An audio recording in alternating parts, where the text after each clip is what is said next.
Hello నమస్తే అందరికీ.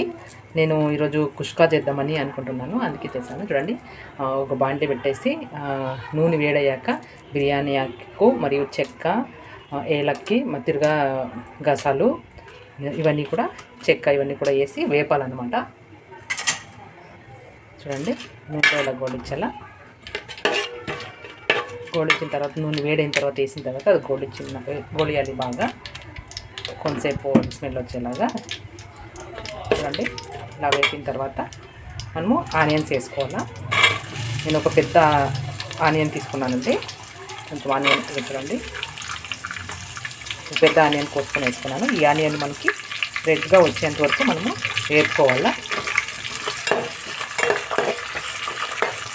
Onions రెడ్గా అయ్యేంత వరకు కూడా మనం వేసుకోవాలి. చూడండి, బాగా టమాటాలన్నీ ఎర్రగడ్డలన్నీ బాగా ఎర్రగా వేగిండి అయిపోయింది. ఇప్పుడు మనం ఏం చేసుకోవాలా, పచ్చిమిరపకాయలు వేసుకోండి, అంటే కట్ చేయకోకుండా ఇలాగే వేసుకోండి.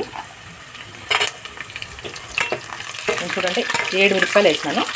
మీరు మీకు అంటే కొంచెం స్పైసీ కావాలంటే 7 వేసుకోండి, కొంచెం స్పైసీ తక్కువ ఉండాలంటే ఒక 5-6 వేసుకుంటే ఓకే అండి.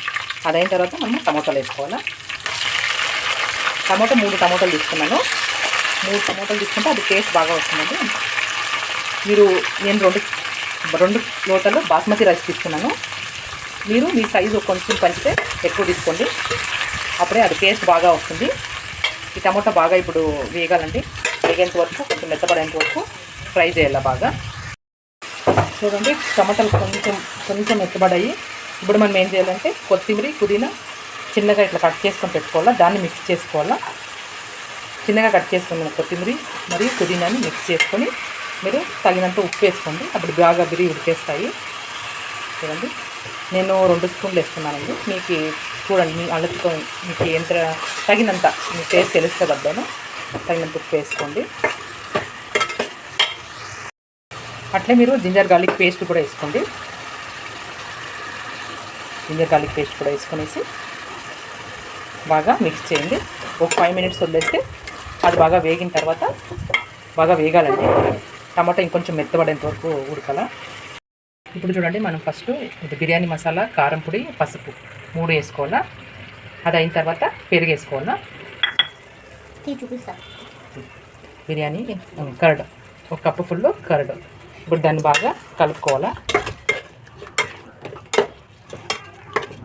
దాన్ని బాగా కలుపుకోవాలా. దాన్ని బాగా మిక్స్ అయిన వరకు బాగా కలుపుకొని దీన్ని ఒక 5 మినిట్స్ వదిలేయండి. అది బాగా అంటే లో ఫ్లేమ్లోనే వేయండి, పెరుగు వేసినాం కాబట్టి మళ్ళీ ఎక్కువైనా బాగుండదు. లో ఫ్లేమ్లోనే కొంతసేపు వదిలేసి మీరు బాస్మతి రైస్ని ముందుగానే నానబెట్టుకోవాలండి. చూడండి, నేను ముందుగానే నానబెట్టుకున్నాను. బాస్మతి బియ్యంని 2 గ్లాసెస్ తీసుకున్నాను నేను. ముందు 2 అవర్స్ నుంచి నానబెట్టినాను దీన్ని. నానబెట్టేసి ఇప్పుడు 2 గ్లాసెస్ తీసుకున్నాను నేను. 4 అంటే బాస్మతి రైస్ కాబట్టి వాటర్ కొంచెం తక్కువగా పోసుకోండి. ఒకవేళ మసూర బియ్యం వేసుకుంటే మీరు నార్మల్ రైస్కి ఎలా పెట్టుకుంటారో అలాగా 1 గ్లాస్కి 2 గ్లాస్ వాటర్ లాగా పోసుకోండి. ఇప్పుడు నేను బాస్మతి రైస్ కాబట్టి 2 గ్లాసెస్కి 3 గ్లాసెస్ వాటర్ పోస్తున్నాను. చూడండి, ఇప్పుడు బాగా పెరుగు కూడా అయిపోయింది. ఇప్పుడు మనం వాటర్ పోసుకోవాలా. నేను 2 గ్లాసెస్ రైస్కి 3 గ్లాసెస్ వాటర్ పోస్తున్నాను. మా కూతురు వాటర్ పోస్తుందండి. చూడండి, 3 గ్లాసెస్ పోసేసాను.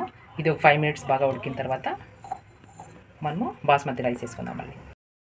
చూడండి, ఇప్పుడు రైస్ వేస్తాము. చూడండి, బాస్మతి రైస్ వేసి అంటే ఇది కుక్కర్లో కూడా వేసుకోవచ్చండి, కానీ నేను ఇమిరేసేదానికి ఇస్తాను. అంటే ఈ పాత్రలో ఇలా ఉడికేసేసి,